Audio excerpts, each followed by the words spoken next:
The Internet of Things, also known as IoT, as defined by the Global Standards Initiative, is a global infrastructure for the information society, enabling advanced services by interconnecting physical and virtual things based on existing and evolving interoperable information and communication technologies.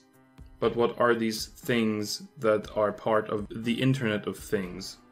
Basically, any device, be it smartphone, desktop, laptop, embedded sensors, anything connected to the internet is part of the Internet of Things and acts as an end device that connects us together.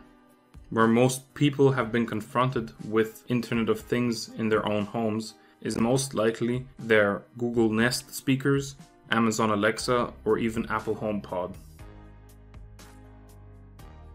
Other devices also include a smart doorbell, smart fridge, and other appliances connected over Wi-Fi or a mesh network to the cloud as a service. The Internet of Things also provides benefits in other sectors of our society, such as for the industrial sector in its capacity to enable the usage and building of smart factories, where companies can collaborate by bringing in their own intelligent smart machines to work together on producing a product. Also, IoT can be applied to other scenarios like medicine and healthcare, to improve transportation with smart tags or NFC tags, and many more services. This allows us as a society to control everything in our lives remotely, be it our smart coffee maker that brews our coffee every morning to the perfect temperature and flavor, up to the industry that can produce specific products produced to specifications previously thought impossible.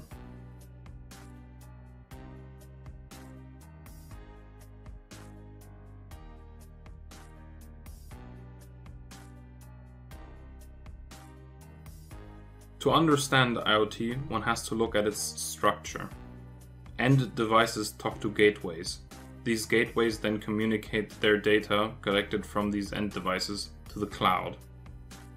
The sensory devices of the Internet of Things are embedded systems and part of the end devices, meaning they have very constrained CPUs, very low computational power, kilobytes of storage, and often have to run on a battery.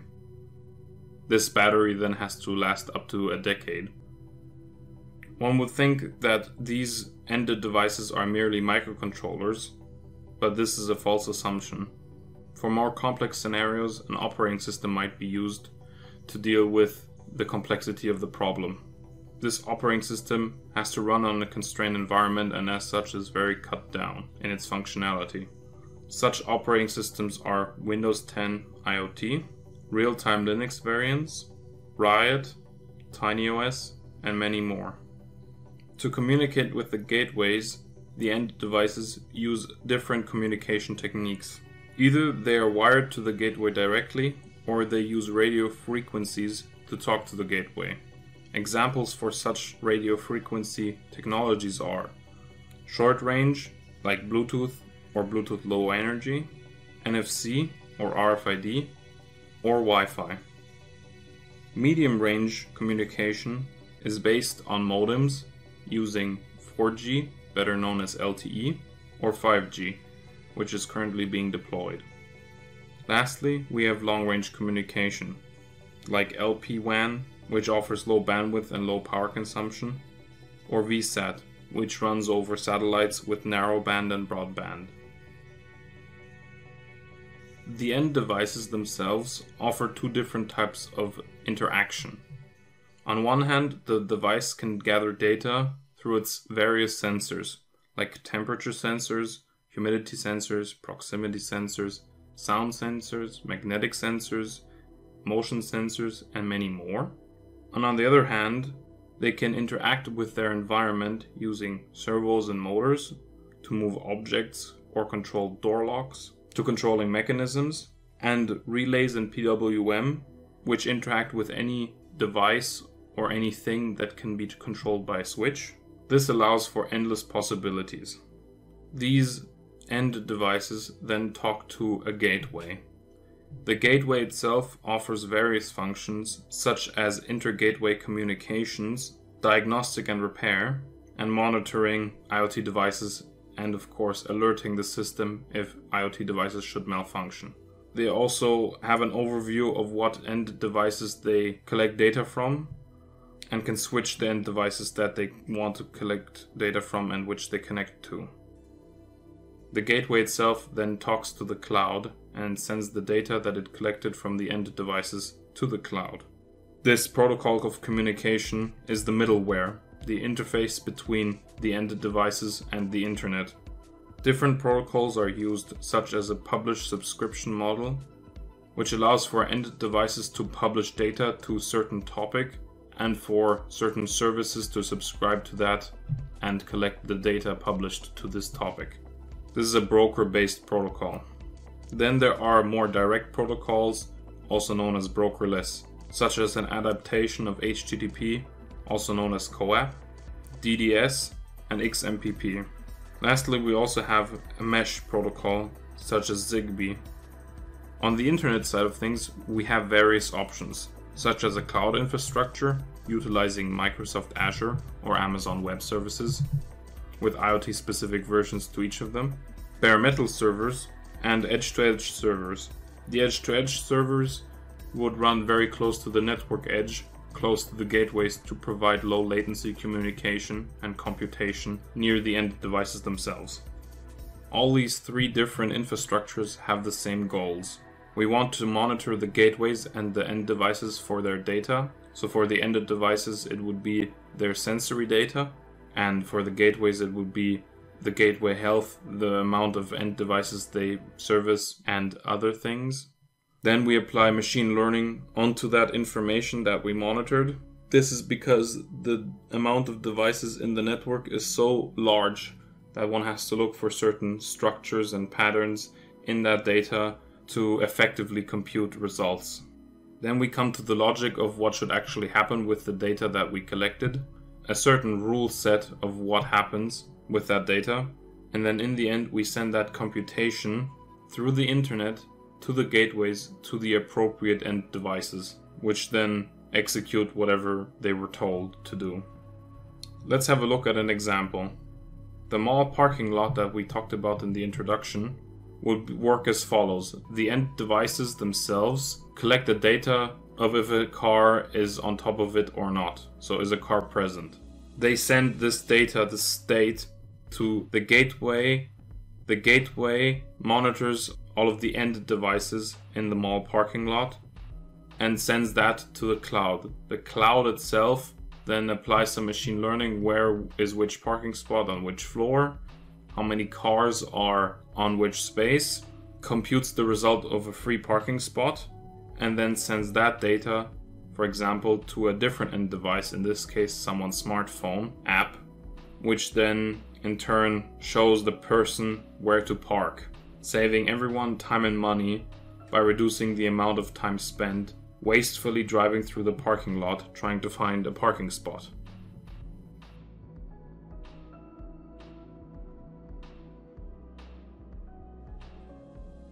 The Internet of Things is transforming our real world into a complex yet harmonic mixture of connected devices and human interaction. Many people frown upon this development. Many people romanticize about the past times when the world appeared to be simpler. The truth is that the world we live in has constantly been evolving in terms of technology. According to Moore's law, the number of transistors on a microchip doubles every 2 years. The theory predicts that as processing units get more powerful, smaller and cheaper, the devices that eventually use them will get more powerful, smaller and cheaper as well, which is especially exciting in the field of IoT. Improvements such as those grant us the possibilities of implementing artificial intelligence and machine learning into the IoT department, which in turn can help us make more calculated decisions and act upon those. IoT is not limited to smartwatches and coffee makers. IoT can not only be used for trivial daily tasks such as parking a car, but instead it has the potential to revolutionize an entire industry.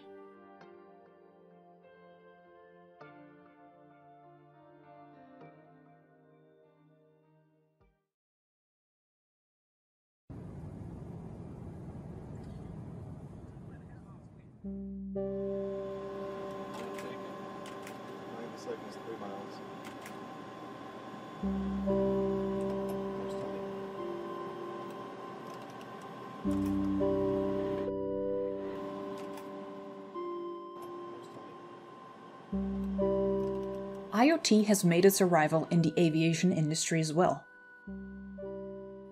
According to True North Avionics founder and CEO Mark von Berkel, 15 years ago, less than 10% of the world's aircraft had connectivity of any sort, and that by 2030, 90% of all aircrafts will have some sort of connectivity. As we now know, IoT is this broad, vast concept of gathering, analyzing, and transmitting data. Well, in aviation, this concept has further been extended to avionics, aircraft engines, airframes, and other aspects of flight operations, including weather forecasting. Nowadays, we have access to better aircraft data networks, connection points, and increased bandwidth, things that have significantly improved aircraft connectivity during the past few years.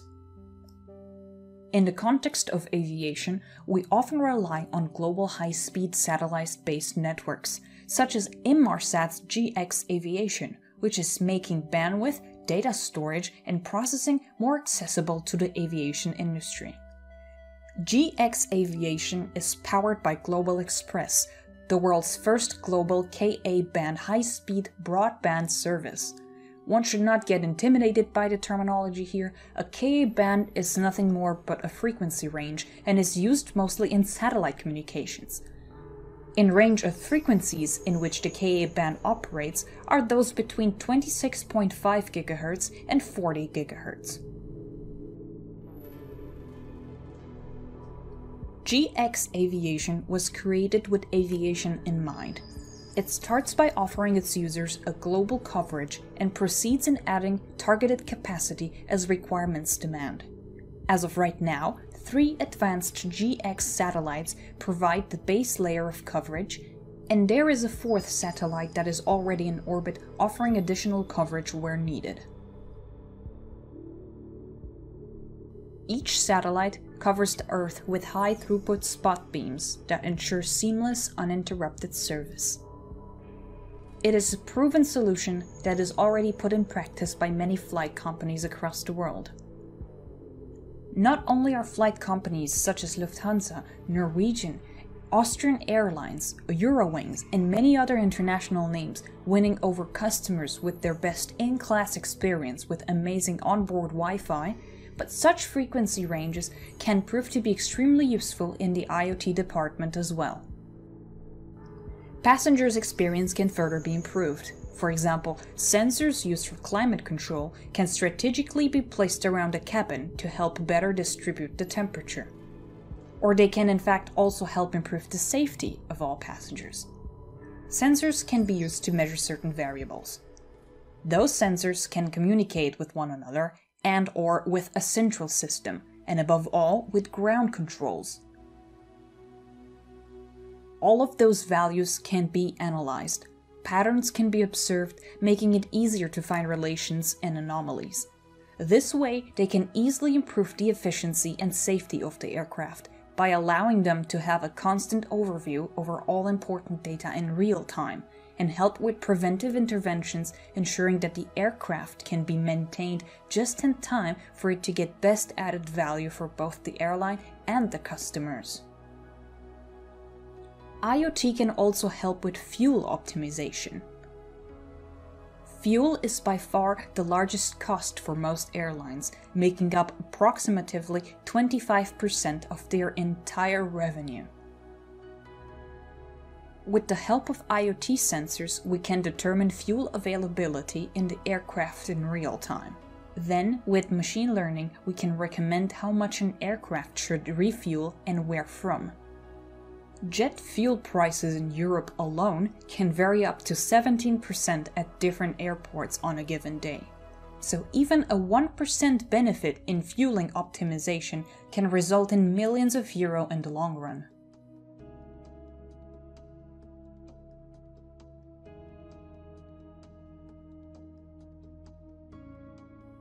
We also know that pilots are responsible for many decisions taken during a flight. These decisions can be influenced by weather conditions, wind speed, and so on and so forth. IoT can help with recommending pilots better routes to save up fuel by, again, the use of machine learning, by determining real-time conditions of the internal and external parts of the aircraft. All in all, fuel efficiency and reducing the carbon footprint in aviation is another big topic. It is already a huge step forward that we are seeing many companies adapting to this new technology. But despite all that, there are still a few major challenges that IoT has to deal with when it comes to deployment in aviation. Regarding any type of IoT deployment, here especially in aviation, one of the key challenges is security, namely cybersecurity. This is one of the main concerns when it comes to adapting IoT, alongside with safety. It is relatively easy to implement new technology. However, as with every innovation, errors in hardware and software may pose a safety issue. As a more realistic example, imagine how dangerous an error or maliciously planted code could be to, say, the fuel uplift calculations or fuel ordering process. And last but not least, challenges revolve around the conservative nature of the aviation industry. Though this conservatism stems from a good place, as only fully trusted pieces of hardware and software ever get to be accepted in this industry, since millions of people's lives could be put at risk with a simple mistake. The world of IoT is very promising, and not only for aviation, but for everyday use cases as well. IoT has the potential to drastically change our lives, with hopefully the pros heavily outweighing the cons. IoT could drastically increase the availability of information and is likely to transform companies and organizations to a more virtual-friendly environment.